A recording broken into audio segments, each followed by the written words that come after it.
is there actual bad blood between you and O'HARA? Well, at the start, like I was only like 4-0, 5-0. I'll tell you the full story. I was only 4-0, 5-0, and I was trying to make a name for himself. O'HARA Davies had already made a name for himself, so off the back of him, I started calling him out.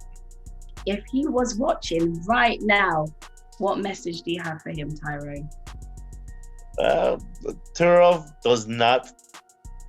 Turarov, you cannot handle what I'm about to bring you.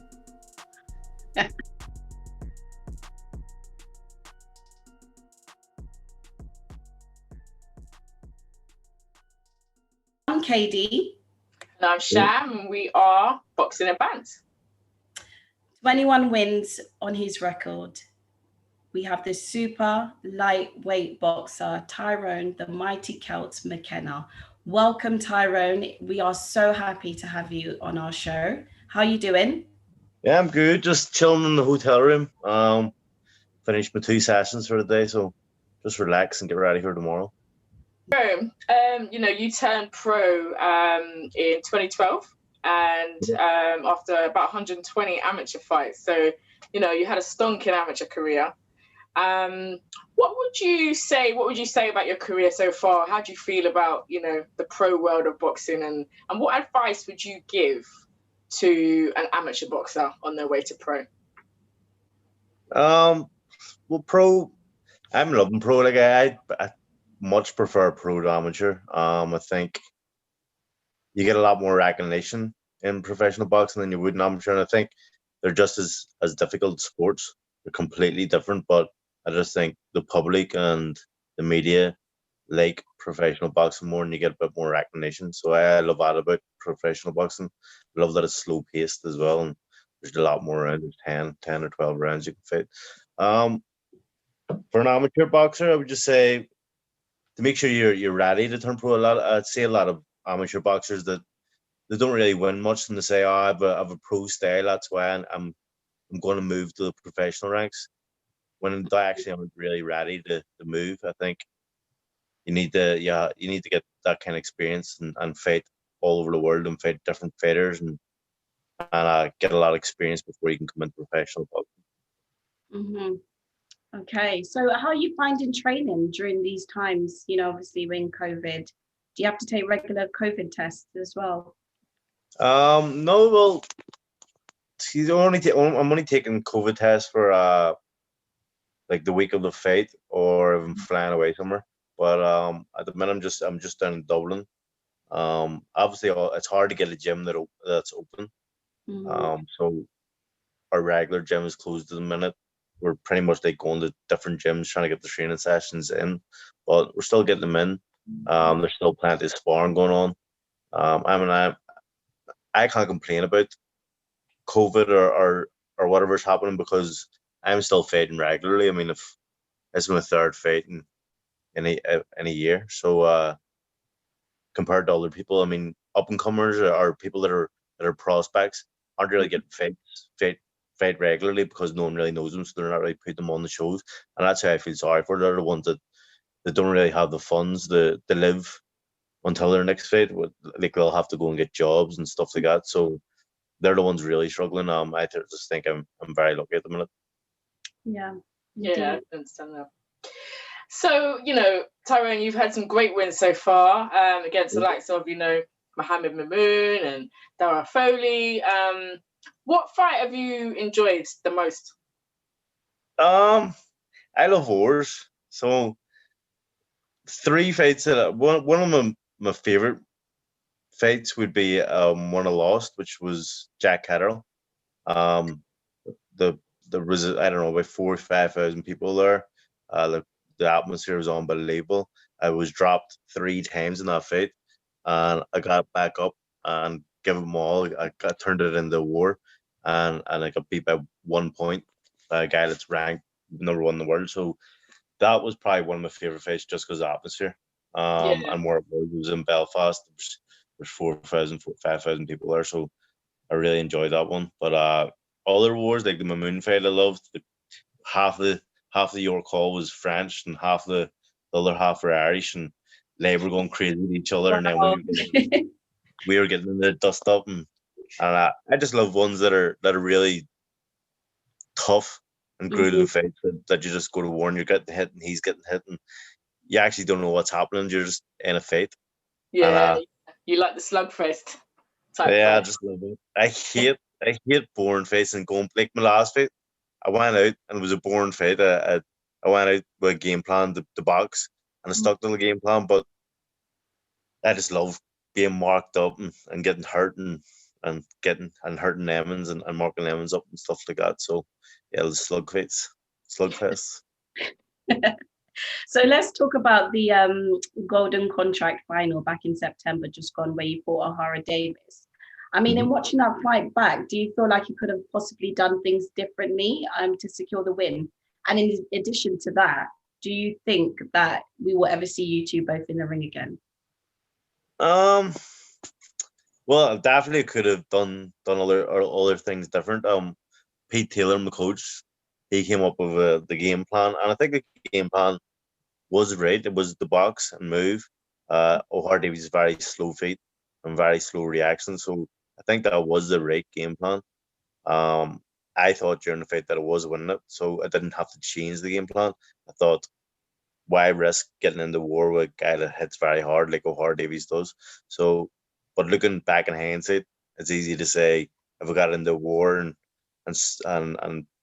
maybe threw a lot more punches and put a lot more pressure on him, maybe I could have won. But I can't really beat myself up and think about that. So, but regards to the fighting him again, I would love to fight him again. I don't know if he'd love to fight me again. I know next time I would go in with a completely different game plan. I would go in for a war.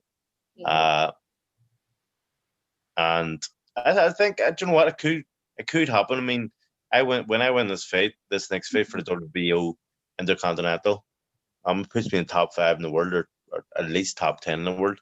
And so yeah, we could cross paths again, but I guarantee it'll be a completely different fight. Yeah, we would love to see that dust up again, most definitely. And so, speaking of O'HARA Davies, I think, most of us saw that famous altercation that you guys had on a very well-known boxing channel. So I've got to ask you about that, Tyrone. Was that real? And, is there actual bad blood between you and O'HARA? Well, at the start, like, I was only like 4-0, 5-0. I'll tell you the full story. I was only 4-0, 5-0, and I was trying to make a name for himself. O'HARA Davies had already made a name for himself, so off the back of him, I started calling him out and trying to get people to. I knew he wouldn't really respond because he was way ahead of me, but to get people talking a bit, and then he did respond after a few videos, and he started bad mouthing me, and I started bad mouthing him. And over the year, at the start it was fake. It wasn't fake, but it was just to try and get me noticed. And then over the years of us bad mouthing, it did grow into a proper hatred. I don't think either of us liked each other. And then that video that you're talking about, that wasn't fake. It was on the Tuesday that I was down in the lobby, and Lee Eaton, one of our managers, was on Instagram Live with O'HARA Davies, and he put me on. He put my face in it, and O'HARA Davies called me something. And he called me an inbred. He called me inbred, and he called me something else. And I flipped out, and I started slobber. I started shouting at him, and then he said, "I'm going to smash you next time I see you." So I was like, "Great, fuck it." He's going to these fights on Friday. So I'm looking about for him on Friday, and I see him sitting there, and I say, "Right, I'm going to walk past him, see if he does anything." He done nothing. Walk past him again. He seen me. He didn't do nothing again. And I was warned the whole week, if I do anything, I'm out of this competition. I'm not allowed to fight again. So I was well warned not to go near him. And I seen him going out the back with the interviewer, and I said, "Right, this is my chance." So I went out the back in my mind, thinking I can't actually do something physical here, but I wanted to see if he would live up to his words and punch me, and he didn't. He did grab me, and then we just had a scuffle, and then it was about to get a lot more heated, but the interviewer obviously dropped his camera and broke it up, thankfully, because it would have got a lot worse. Yeah. And how are you guys now? Yeah, me and O'HARA's sweet. We talk. Yeah, you know what? See, when you fight someone after 10 rounds of fighting someone, you've said what you've said before. Afterwards, you have to forget about it, because you've fought and you've done what you've said you're going to do, and what's the point in holding grudges? Yeah, that's good to hear. That's really good to hear. Tyrone, so just under 6 weeks to go until your fight with Turarov on the 12th of March. How's training going? How are you feeling about this fight? Yeah, but you know what? I thought it would be a lot later in the year that I would get a fight because of COVID, and I'm only fought in September.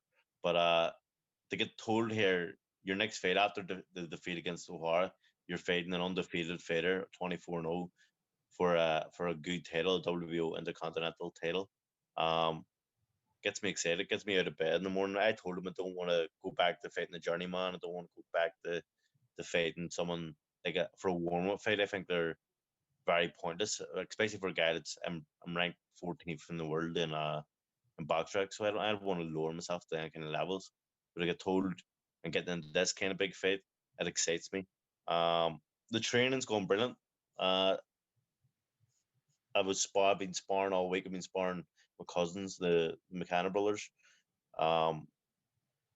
They're brilliant sparring. It's high pace sparring. I'm happy where I am at the minute, weight wise and fitness wise. It's coming together nicely. So I'm ready for a war. All action. Turov's get better. So just on that topic, if he was watching right now, what message do you have for him, Tyrone? Turarov does not. Turarov, you cannot handle what I'm about to bring you. Yeah, I love it. Can't wait to see that fight. I'm really looking forward to that one. Yeah. Do you know what? I'm going in with my mind frame that it's going to be a war, and when I get that mind frame, it usually ends up in a very exciting fight. So I'm promising big things. We'll be watching. We'll be watching for sure. You know, I've seen in another interview that, you know, you've hinted at wanting to go for a title shot after this fight with Turarov. You know, is that in your plans for 2021? Is that your next aim? Yeah, 100%. I mean, as I said, WBO Intercontinental gets you around the top 5 mark in the WBO reckon. So I believe after Josh Taylor and Ramirez fight, I've heard both of them and they're going to say they're going to vacate and move up weights. So I mean, there'll be a lot of belts lying there for the taking, and I'll be highly ranked in WBO. So why not next fight go for that? I think it's everyone's plan is to be world champion in boxing. Yeah. So I'm no different. But yeah, I mean, at the minute I'm just focusing on this fight. I mean, it's a tough fight.